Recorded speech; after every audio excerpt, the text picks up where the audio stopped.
أعوذ بالله من الشيطان الرجيم. بسم الله الرحمن الرحيم. اللهم علمنا ما ينفعنا وانفعنا بما علمتنا وزدنا علما وإيمانا يا رب العالمين.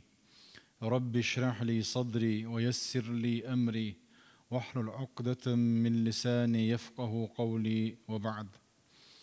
ويا داود بيغمر عليه السلام قصة ديتر دوتش جاكين يكاتشيرة ويتكاتش دولش دولا ميوش متي ويكاتشيرة تعقيب القرآن على الحادثة حول الحكم بالعدل.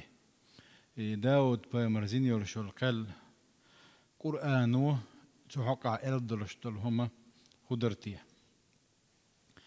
وكان التعقيب من الله ديلي سبحانه وتعالى حادثة جديدة تأل دولهم شخدرون يلشا أن ذكر داود عليه السلام بحقائق أساسية.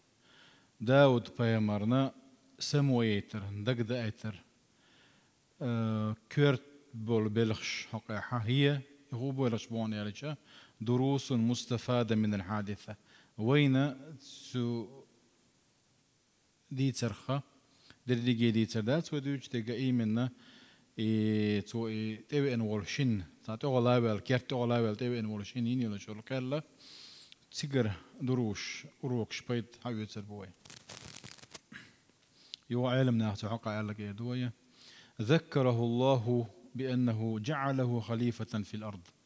وقر حلقة الله دال سمويت نجا تذكيري نجا يا داوود إنا جعلناك خليفة خليفة تقلت يا خليفة وآل إنا جعلناك خليفة في الأرض ومن عليه بالنبوة أي بيغمر الدلة والملك بتشحل قلدلة والرسالة الشيء نائزة والخلافة وقلت يا خليفة وإس. وأسس داود بذلك أول خلافة إيمانية هروا ألدرش دلمدو أجر حلخر خليفة تيجا إذا داود بيغمر يقول. ثم ذكره تلقي تذكيرنا بما ينتج عن الخلافة من الحكم والسلطان. أي خليفة تقر حدولش تيقودو حكم قال يري سلطان بتشحال قلي وحل مشكلات الناس على أساس شرع الله ناخن تختن يولشول بروبليم شرعية ثاني إيش ليستري والحكم بينهم بالحق ناخن أحبق وانت نيس وانت قال يري فاحكم بين الناس بالحق بوصل الآية بالقول دول وينس إذ ناخن أحبق وانت كلي قال. فالخليفة خليفة وقال لا بد أن يحكم بين الناس بتشعو إذا ناخن أحكلي يسوع وأن يعتني بهم دول ده ترجويش تير بالبولش خلويزيزا ويحل مشكلاتهم تير مشكلات بروبليم مش مشاكل لستا يسوع ويعالج قضاياهم سانت أخي تندرش الحيل الشا لست ديسو ويكون في معظم وقته معهم دقيو الخان تيرتي عايش يقصو ناقت هند دقصو ديشترش عبادة إبوها موباي الله ذات تقبل تنبلغ وهذا عبادة منه لربه أي إتسو منز الله عن عبادة ديشويس. وعندما يحكم بين الناس لا بد أن يحكم بينهم بالحق والعدل ناخن وأحكال جناحا بقوا أنتي نيس وأنتي يشتو إذا فيكون حكمه وقضاؤه صحيحا صائبا توين يرشل كلا إذا نيسي يقوم بوهتو. ثم تلتي حذره من اتباع الهوى في حكمه وقضائه إشكال يتشينح ناخن وأحائي بلغشتي لشتشينحا شيء ديغلا ما تعواز مجرد سخضر تنغلر بنائزة لأنه يضله عن سبيل الله نجاح سنة شيء ديغلا أم تحلبا كحا ديلن يأطير تلو رؤيز ولا تتبع الهوى فيضلك عن سبيل الله الله دار سبحانه وتعالى.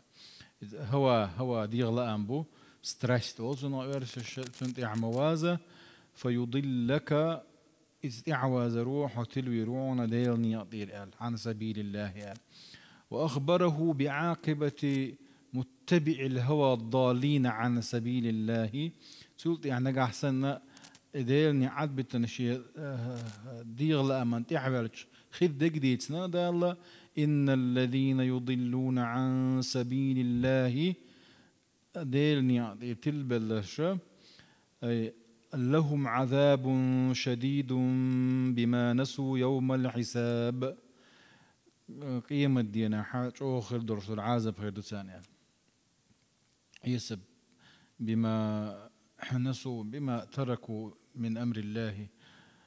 والتعقيب على قصة الخصمين بذكر هذه الحقائق الإيمانية حول الخلافة والحكم بالحق وترك الهوى لا يعني أن داود عليه السلام قد خالفها في حكمه وقضائه. هرمش قرآن تحاوك آيات كا الله دال داود دقد آيتر وداود يجي آل روا إذ وين موت سديشنا الدال بوحشن مخالفة نير داود سينياتشن سوء باختو. ولا يدل على أنه كان لا يحكم بين الناس بالحق وين موت سديشنا ناغن أحان نيسوان سوء قال سينير إلا موت سديشن وإنما يحكم بينهم بالهوى نيسوان تيتا يا ششيل لا أما شي دير لا أما تيتا وجنينير سؤال لا يدل على ذلك إتهم أن استيشتاتشن بوهقوا هند لأن داود عليه السلام نبي رسول هند أج بيمر داود بيمر وإز ديل إلشي وإذا عصمه الله بعصمته دا لرنو إز غالته ووفقه في حكمه وخلافته شي خلافته شا خلف ولشناح شا قل شناح الله داله أتو بنا وإذا وإنما يعني التعقيب بذكرها للاح قصتي تنشلت هر آية الله دال در تذكير المؤمنين بها حتى لا ينسوها وين دو إسبوع تذكير وي ديت سدلت وي إسندر شوما ديتات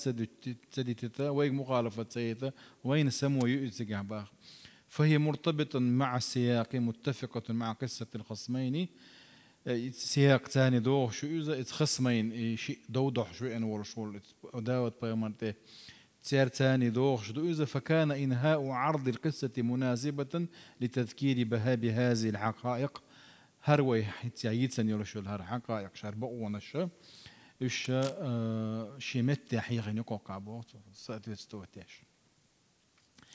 هذا هو معنى الآيات التي عرضت قصة الخصمين. آيات معنا إذا خصمينا أباد يقول وإذا خصمينا شيء دوضع شوي يعني داود بايمر محراب جوع شكرت أولو ولا شيء دو قود شوي أنا قوي شيء خصمين تهدي تري معن هردك بوت آيات كاوينين تندل. وإذا كنا لا نجد أحاديث صحيحة تضيف جديدا إلى هذه الآيات باتوا هو آيات شنا صحيح دولش حديش وين كروش دا تحقيت اتو رحم فإننا لا نجيز الذهاب إلى الإسرائيليات دلعوية وجين دول ديال جندوين وقان يولش والمنهج إسرائيليات حيغ سيردو وأساطير العهد القديم نأخذ منها تفصيلات القصة تفصيلات يستنيوت إسرائيليات إشتغلير هاد إشتور وإشتور بوش إيش هذا اللي جوينا يوش شمشدات ويحقق تردل شمشدات وشبوخ. تعليق النسفي على القصة ومجلس ابن عبد العزيز ابن عبد العزيز خليفة جويزة المجلس عائل درشتلهما نسفي مفسر تو ينيرشل بريميتشاني وقت تعليق. وقد علق الإمام النسفي على الإسرائيليات في هذه القصة بقوله إسرائيليات تفسير حيغ ما يوي هو قديد سريح أستنا دين هم آل غير تبول شارة إسرائيليات تير حايوتي إذا اشتيدر أولي داود بيمر حقها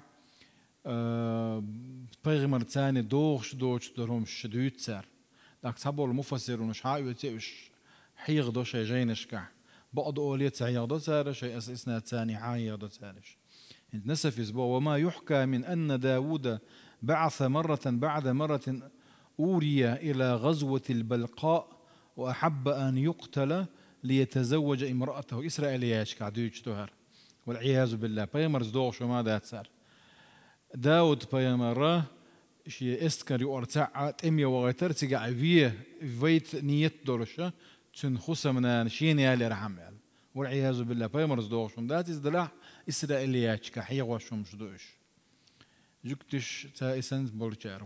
فهذا لا يليق من المتسمين بالصلاح بوصوه من أفنان المسلمين. هرسن دولش دولهما ليلا ما ديك بوصل تجو قال وش بوصل تجيتي دوشم ذات سر بايمر ثاني مو دور در هربوصو. وقال علي بن أبي طالب رضي الله عنه علي بن أبي طالب زبود يدرس خلصنا من حدثكم بحديث داود عليه السلام على ما يرويه القصاص قصة شديدة جدوش بولشار داود بايمر حقح هرسن دوش شين خشة جلدته 160 جلدة بوصوة سابع أي قوز دشك تور يرشات بو وهو حد الفرية على الأنبياء هو حد نكزانيه إذا بايغمرش تأخرت قلن يرشل نكزاني يشون إبوه ده علي بن أبي طالب سال. وروي أنه حدث بذلك عمر بن عبد العزيز. عمر بن عبد العزيز ورشوا حسن ديتر باخ وعنده رجل من أهل الحق بقوا أنت يعوش تجد مجلس يعوش فكذب المحدث به يدوش ويجخرت ويرتو بوه وقال إن كانت القصة على ما في كتاب الله فما ينبغي أن يلتمس غلافها. وأعظم نجاسن إسن القصة القرآن تأخير شما ها تندع عليك اشتغلي ذات بور لغة ذات سروبات.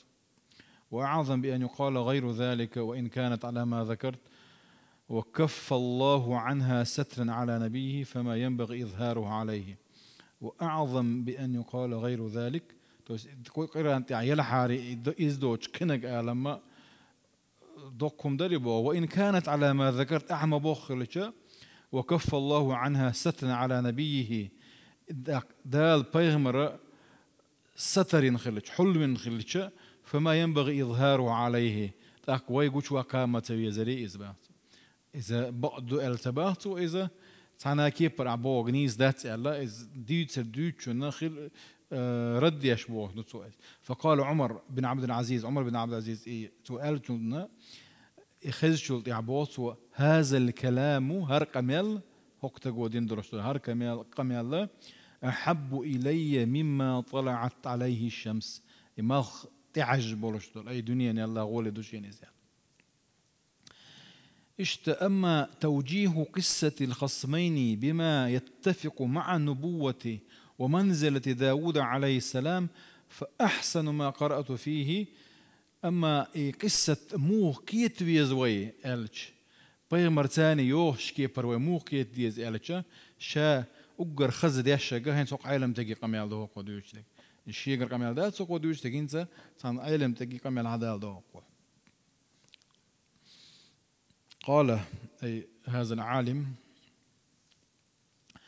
وبيان هذه الفتنة أن داود النبي الملك كان يخصص بعض وقته للتصرف في شؤون الملك. داود في مرات هايول خانا شيء بتش حلق بلشنا بلقى اليوكش الله قاستن ديناحة نص ناغن عين خلصوا خان والقضاء بين ناغن وعكليش ويخصص البعض هايول خانا للخلوة والعبادة عبادة شابة لشن عبادة لله سبحانه وترتيل أناشيد تزبور دوش تسبيحا لله في المحراب شوحاء الله دار تسبيح ديش. وكان إذا دخل المحراب للعبادة والخلوة لم يدخل إليه أحد. محراب شوحة عبادة شوحة ساعة شويش سخلا يورشي لا أول شغلة شويش سخلا حتى يخرج هو إلى الناس شا ناخن أروالت. وفي ذات يوم عندنا فوجئ إحنا بشخصين يتسوران المحراب تسكرت ولا وورشنا واستجنتون المغلق عليه دعولا يرش المت دي ما ليش ففزع منهم قيل اللقز فما يتسور المحراب هكذا مؤمن ولا أمين تيشمي ورشوا مؤمن ورشوا هرسن هو كيبر كرت وير مواتي ألدوي قيل اللقز فبادروا باطمئنانه كير بالجيتش ملا أسبكويت ويش سيخ بلا وش قالوا لا تخف القير مقيرة خصمان بغى بعضنا على بعض شيء دوضع شوي يعني وطو شيء تاع وقنا ظلم دين وجئنا للتقاضي امامك حون حلقه قال لي دي حكنا دو طوال شي ملك دو دينك وين حلقه دي تنايزه فاحكم بيننا بالحق ولا تشطط واهدنا الى سواء الصراط. فاحكم بيننا بالحق توني واحنيس وانت بقى وانت قال لي ظلم تديش نيش نوتي نيش دي طوال. وبدا احدهما فعرض خصومه تعولا يلا شي شي بزيتيت نقطوتن ان هذا اخي له 99 نعجه ولي نعجه واحده فقال اكفلنيها. نعجه يسطبو هنا ديز طيس بوش يتعبو الشي نق شي يستخشن يعطو باخق وسوق اجعلها لي وفي ملكيتي وكفالتي يعني. حي نق سيتش يعني يعبى ايتام باشين بتاعز وعزني في الخير اي شدد علي في القول واغلظ دودي اشياء لقت وتنقز قيرابيش. والقضية كما عرضها احد الخصمين قضية إذا عندك شو ديل دوك سوديا بنا ديل أولك وتنا بوال بويز أولك دويزة إذا أبانينتو مديت سردويس تحمل ظلما صارخا بلقل وين لدوياتشي توديلك ظلم دو الحني دك دور دوكس بلقل قيجن ظلم دو إنيس وياتس ها اشتغلاتان بوك على تأويل دايشوش ظلم دوكس توس كيتش كيبر آلا لوردوش ظلم دوكس دو تدوش دينك بلقل دولش دول ظلمنا هو سيخ كلمة يني وقن غلاتة دوش ينقصويس. ومن ثم اندفع داود يقضي على إثر سماعه لهذه المظلمة الصارخة ولم يوجه إلى الخصم الآخر حديثا وكان قاتا قوداش وكان غلاتة دوش انت الآلات مثلا سنتين حسن زور بيحكو حسن دي ديلا زور بيكسم إذا حسن دينك دوق ظلم دو الله كيتش كيبر كيتر دوش دولا سيخ زور بيكلات دوش كان لوقس حسن فيو بوليزو أصدينك كال نيش يوسا نو غولي دي قدر أصديش دوتشن غدو وردرك. ومن ثم اندفع داود يقضي على إثر سماع لهذه المظلمة الصارخة ولم يوجه إلى الخصم الآخر حديثا ولم يطلب إليه بيانا ولم يسمع له حجة ولكن مضى يحكم. قال لقد ظلمك بسؤال نعجتك إلى نعاجه وإن كثيرا من الخلطاء سوعون إيالر بعد رشعون دينك ظلم دو أي خلطاء أقوياء المخالطين نتس بولشو نتس بوتك إيش وقت بحثو بعضهم لبعض لا يبغي بعضهم على بعض إلا الذين آمنوا وعملوا الصالحات وقليل ما هم إيمان دلن ديك عمل نجوت سجى غوش ظلم ده شغل وقليل ما هم إيش كأسجي بقى. ويبدو أنه عند هذه المرحلة اختفى رجلان اسمه قيل والله إيشتك أي شملك قيل ده الله. فقد كان ملكين جاء للامتحان زوش داود بما زوش يعني شيء ملك دوش إذا امتحان النبي الملك الذي ولاه الله أمر الناس نيغ بوخ شيء كربل ولوش داود بيمر ليقضي بينهم بالحق والعدل وليتبين الحق قبل إصدار الحكم. وقد اختار أن يعرضها عليه القضية في صورة صارخة مثيرة ولكن القاضي عليه ألا يستشار وعليه ألا يتعجل وعليه ألا يأخذ بالظاهر قول واحد قبل أن يمنح الآخر فرصة الإدلال بقوله وحجته. القاضي نددي يجدكوده تعنق لا دوغا شين حخز دولش دول ظلمي حجنا سوديت دولش ظلمي حجنا وكن لا تدوش وكو شيبلخن دوحل هوس وشيبلخ زشيشات بشي أو زشيشات دليل دالوش إهم بيتاتوج سخوي الحكم ده مجر تخلر قويته قبه. وعليه ألا يأخذ بظاهر قول واحد قبل أن يمنع الآخر فرصة الإدلال بقوله وحجته. فقد يتغير وجه المسألة كله أو بعضه وقوق أميال دين شلطي حق مسألة خيط ثلاثة مبيز كيش كيبر كي خلاتا بويز وينكشف أن ذلك الظاهر كان خادعا أو كاذبا أو ناقصا، ضربني وبكى سبقني واشتكى. سون توغات والغاوي ومسؤول عن الغاوي الباشي بالغير سؤال حال شو ومتيشي. عند هذا تنبه داود إلى أنه ابتلاء اتمتع حسم وينقيتا كتئذا ابتلاء خلي شازيش جوش خلي. وظن داود أنما فتناه، وهنا أدركته طبيعته أن إنه أواب ديلي ورش جاش درديوش ديلي ورش توب دي شارع خلوق أواب الصفة دولش حقين وق داود فاستغفر ربه وخر راكعا وأناب. الله ديلي شنجاش دردي أخا سجودي وغنا ركوعي وغنا سجودي وغنا خر ألش دوخكو بيلا رزال توب ديرتو يتوب هندنا ديوتسوكو ديعو ديوتسوكو إن شاء الله. داود لم يخطئ في تخصيص الليل للعبادة. بيوس ناخن شين شوتسبتش أي لغوال شين يتر الله دالنا شين أي عبادة قي يست هوتون شين يترنا غلط والوات بوقت داود بايمر. بقي أن نقول هل أخطأ داود فيما فعل؟ That's all I had. ديخ دخل دوا ديش.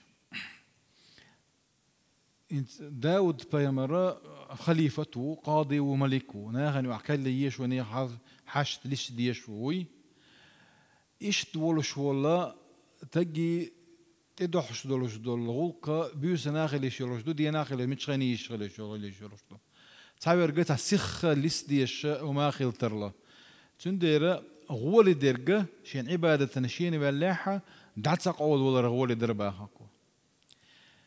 داود بيمرة إدعول ولا غالط في الواتس غول دق عدت نقصو اتمتع دينا جنيس تسو غول دق عدت تنسو غول دق عدت تربح دولش وإز دوخكو ويلش شادين قدو الواتس دوخكو ويلش ديلي جنجاتش ترديوش خلاف الأولاد أولى هرشيهم خلش هردج غول درا قاچن بولش بولنا تصندو دلا هرا ميكش دوك هر ميكش دق دينا هر عدتن بيغمر يخلي تو كاتشن بقدر ديش مداي سند يعدي ترنا شامكش دق ديناحة اتن دوخكو ويروشويز ديلي جاتش درديوشويز خيدري دوت سيارتش دويز.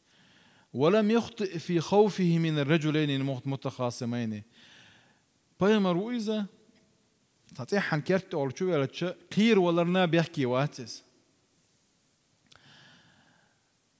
دل حكي تسوي اللي أقول الدرباحته هند أرجع نيخ حشت لشوا الأبيجة بيمر وهوكا إذا قاضي وإذا متشخينيش أنت أنا بوغر بويا خش خليوش وإذا أول ولا خليوش واحد اتمتع حق يقول دق عدي ترنا دلع أدم مدي ما يخرج سو مثلا شو حصي عشو كوداق ولا وور وقال عشوات واو أنا شيء دوق دير حسن شو يكش ريسك كيلر ما ويس من اللي كيلره طبيعة بشرية يقص شنو ويش كفاكتر يقص.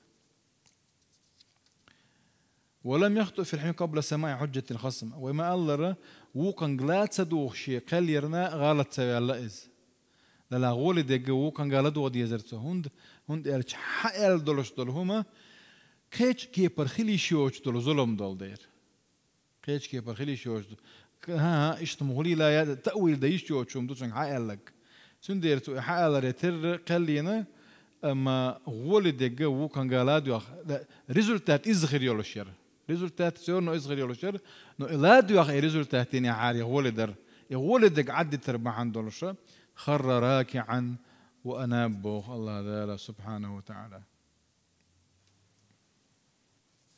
دوتس الانترشيسترين جوتي تي أصلاً تقول يا وفاة داود عليه السلام هذا دوتس ألا شك دكتور إن شاء الله.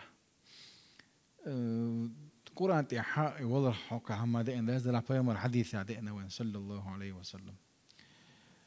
داود روى أحمد عن أبي هريرة رضي الله عنه أن رسول الله صلى الله عليه وسلم قال كان داود عليه السلام فيه غير شديدة شو ريونس تلوش الله قس Peygamber Magali sallallahu aleyhi ve sellem revne istiyoruz. Ebu Ubeyde ibn Cerrah إذا خلى ما يتصن شو اللي وريز مين وريز زبير بن عوام ولا ما يتصن. فكان إذا خرج أغلقت الأبواب يقارب يرجعني عش دعوة شلته فلم يدخل على أهل أحد حتى يرجع يتوالى تسعى شو اشتغل له ساعة شو اشتغل تنتجيه ساعة كيف برتاع آدم. فخرج ذات يوم وغلقت الدار فأقبلت امرأته تطلع على الدار.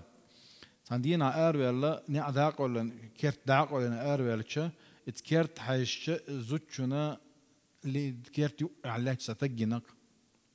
فقالت لمن في البيت تشعولشون شيء تشعولشون شيء تنبولشيرك بوتو من أين دخل هذا الرجل هل متشو ولا هالناقص والدار مغلقة كيرت قولا مايو والله لنفضحن بداود.